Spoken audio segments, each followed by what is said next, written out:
Hi, guys. Thanks for tuning in to today's story about Seth's imaginary adventure series, Maestro Seth Colorus and the Grey King. Stay tuned to the end to find out what happens. Maestro Seth Colorus lived in a dull world. Everything was gray, gray, gray.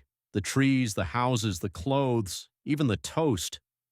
It was all the fault of the grumpy Grey King who stole all the color and hid it away in his tower. I must bring the music of color back, the maestro declared. His mission was to gather all the sounds of the rainbow and blast them at the king's tower. He put on his thinking cap, a yellow plastic construction helmet. First, he needed the boom of the blue. This was the sound of the ocean, the sky, and the deep, rich indigo crayon.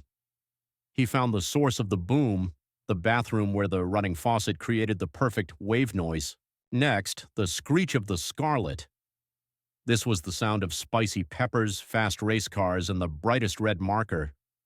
He found the screech by zooming his toy fire truck across the kitchen floor, leaving an imaginary trail of red. Finally, the whisper of the yellow.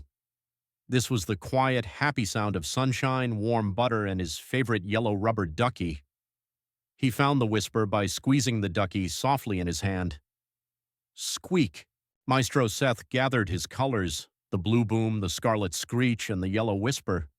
He held them all tight, the crayon, the fire truck, and the ducky. Now to the Grey King's tower. The tower was actually a tall, skinny, gray cardboard box. The maestro raised his paintbrush baton and began to conduct. Color! Attack! The sounds and colors rushed forward in a giant wave. Blue, red, yellow.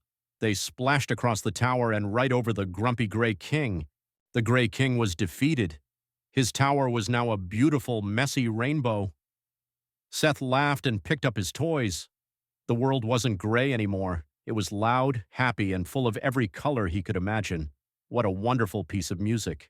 Thank you for staying and listening to the story about Seth. There are more stories to come in the magical imaginary adventures of him. Like and subscribe for more.